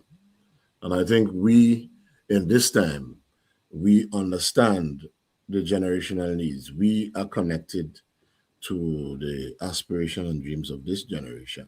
And we understand the emerging social problems that our generation face. We are not like those before. For instance, in my parents' time, the objective was to make sure you get a piece of the rock and you build a home and you start a family. Now in our communities, the land spaces don't allow for that. You have apartment buildings coming up. I mean, the Generation Z, the Gen Z. The studies abroad in North America has shown that Gen Z, as a general human population, are less likely to own a home than the generation before. And these are real issues of our times. So our generation are best fit to engage with our counterparts on how we build a future together. The distinction really is generational. I mean, we've had some of the best of Grenada and best of Grenadians in the NNP in the time of Dr. Mitchell and so on. I don't know if you remember when Sir Danny died and we had the opportunity to speak in Parliament. I considered it the contribution that I could have made at the time was to recognize that Sudani, like Dr. Mitchell, Dr. Alexis, and George Bizan, and so on, that generation of leaders had really made sacrifices to pick up the country. And similarly, this generation coming into this political organization to carry it forward, we must recognize that we are in very changing and difficult times. It's not the same. It's not the same. It is not to say that we are better than them, and I would not go there. That is not so. That would be foolish talk. I think I am grateful, and I pay tribute to them for giving us enough, more than enough, for us to go out there and go forward. More than enough. More than enough, Andre. And I think all of us in the new team, we recognize this and we are grateful for it. Now, let me just jump back a bit on the constituency that you hope to represent. And I could never finish this and not speak to you about that particular constituency. Yeah. So I ask you this, what are you bringing Um, again, new and different to that constituency, understanding that the gentleman Gregory Boyne, who went before you, he did a lot for that constituency. What are you going to be doing different, right? Well, I bring my younger energy, and I certainly bring my personality. I'm a different person. Mr. Bowen is a very nice man. I am also, I would like to think, similar, but I am more engaging. I mean, I'm not a shy man, and I would certainly go out there. I would engage people. I'm not going to be too shy about people, even people are speaking their minds. I mean, you know, from our friendship, you will speak your mind to me anytime. Everybody know I'm Jane. No, and I appreciate that. I would equally speak my mind to him. Mm-hmm. But I think now for some of us is to, as I mentioned just now, I when I look at St. George Southeast, it is the most interconnected constituency in the country. You know? Mm-hmm. That is a fact. The road networks that were put down to connect the different communities of the constituency, not only second to none anywhere in the country, but is unlike any constituency in Grenada. Unlike any constituency in Grenada.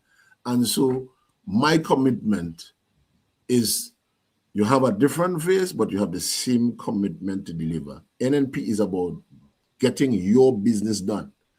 And I think more important, and some of the people have hinted about it in their request for me to meet with them in various areas, is that I think the lesson that we learned from the last election cycle is that you must show up.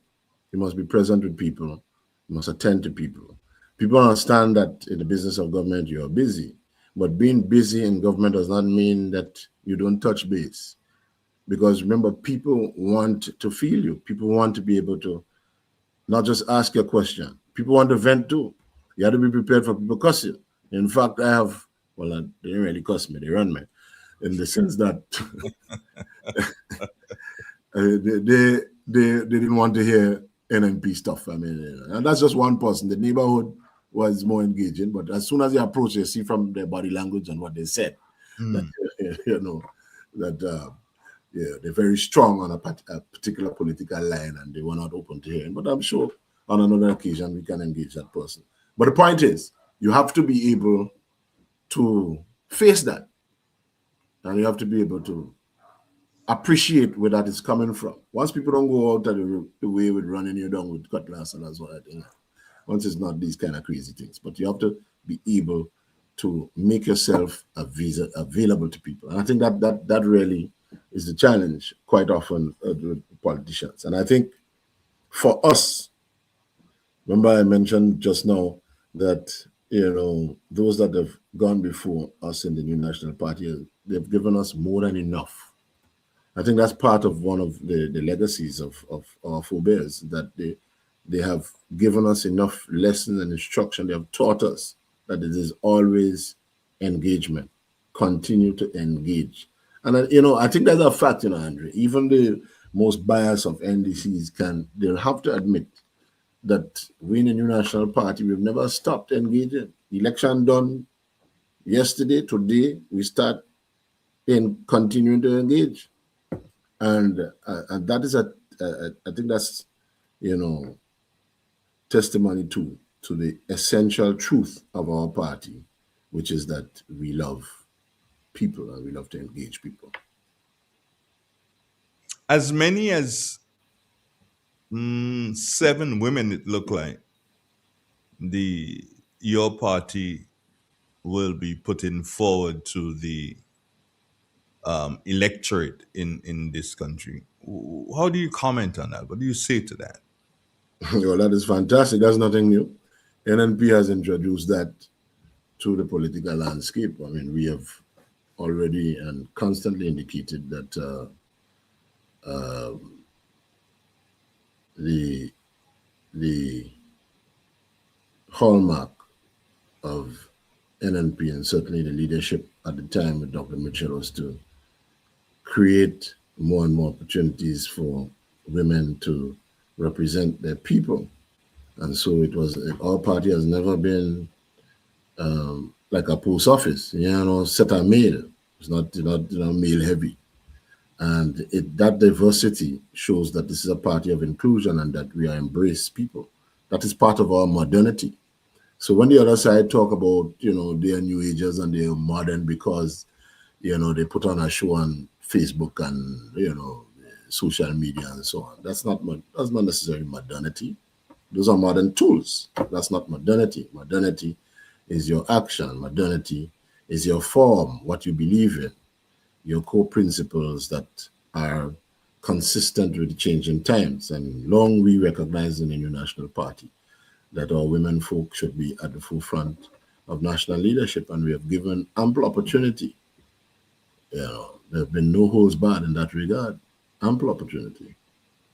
Tell us about what you consider to be your biggest event that you have had in the constituency thus far, or maybe the biggest event to come pretty soon. Yeah, well, we have not staged any major events as yet. As I said, part of my task, given the time that I've come in, is number first, which would be strategic organization in relation to what are your objectives that we've set ourselves. Certainly a major activity that will come on, hopefully once the office is ready, our new office space is ready, is the opening of that office. And thereafter, we hope to have a sort of ceremonial handover in the constituency, so to speak, which would bring our people together, and that should be a wonderfully engaging evening. Okay. Hubert White, on a short while ago, commented on you and how you ran the GAA. Does that stand for the Grenada Airport Authority? Did you ever run that board? No, I was chairman of the board. Oh, I didn't have the authority. I was okay. chairman of the board. You're chairman of the board, and he gave you an A plus. He gave you an A plus for how you managed the board. So and so he says basically because of that, it tells him that you are ready for the task ahead. Well, I appreciate the well wishing and the kind commendation. I appreciate that.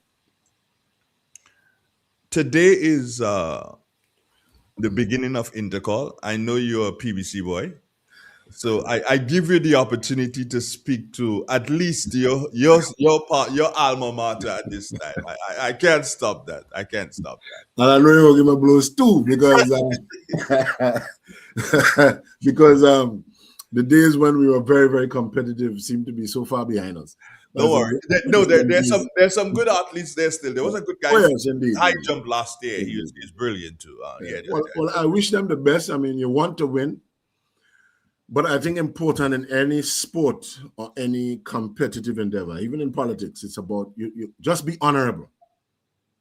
It is about honor. You have to be honorable. Even if you don't succeed, you are honorable in that you don't seek to personalize your disappointment, and you don't seek to tear down your opponent, the victor. And you should be the same way when you win, because life is a variegated tapestry. It's not one color, it's not one moment, it is not one situation. As you see in life, many people have been successful athletes and successful in many endeavors and so on, but you will not always be that successful or at the peak of it. And it's important to recognize your essential human quality. The essential human quality is that you're only a person. We will all wither like grass and we will die. What is important is how we treat other people and how we behave when we are victors and when we are losers. Final question for you, Dwight. Keith Mitchell, Gregory Boyne. Gregory Boyne, Keith Mitchell. What do you draw from these two new gentlemen in your quest to represent your constituency? Well, what comes to mind immediately when I put them together, action, consistency, dedication, humility, love, genuine love for national development and the job of doing the people's business. Those things come immediately to mind. And I hope I can emulate these qualities. Okay. Well, Mr. Horsford, I thank you for joining us this morning. As Grenada approaches another defining moment in its democracy journey, voters have been listening and continue to listen very carefully, not only to promises, but to vision, to credibility, and to readiness to lead. Yes. The challenges facing this country, I believe that they're complex. Economic resilience, healthcare security, national unity, youth opportunity, and our place in an uncertain world. The decisions made in the that we'll make in the coming years will shape Grenada for decades. I really and truly, and I'm sure the majority of Grenadians, especially those in your constituency, we appreciate your willingness to engage in open dialogue and to present your ideas to this nation, which is what you've been doing this morning. So, to our listeners, democracy is strongest when citizens are being informed, as you indicated earlier on. Thoughtful and actively involved, that is what we should be. The future of Grenada will not be decided by politicians alone, but by the choices of its people. So, on that note, I thank you so very much. And the cannons on the hill could stay ready. I bleed in blue this morning. Well, I wish them all the very best. I wish them all the very best. They're all good Grenadian young people, and we wish them all the best. They will do well, and let's go out and enjoy and support all of them. Thank you very much, Andre. Take care, so my much brother. to you and your listeners, and I wish you a pleasant day and a good week to all. Thank you. Thank you. Take care. Good. Tuning on the spice line, hear the airwaves free.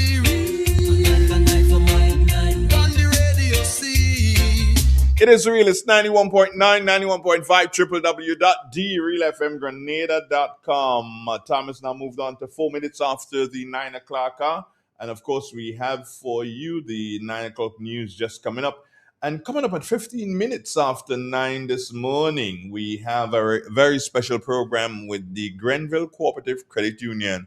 So those of you who are viewing online at this particular point in time, we are going to take that break. We're going to create a new stream for the Grenada Cooperative Credit Union, so you can rejoin us when you get that indication that we have started. We should start that interview with them at around 15 minutes after 9 o'clock. Do stay with us. This is Real FM Radio. Triple N. Informative, entertaining, and first. Every hour on the hour.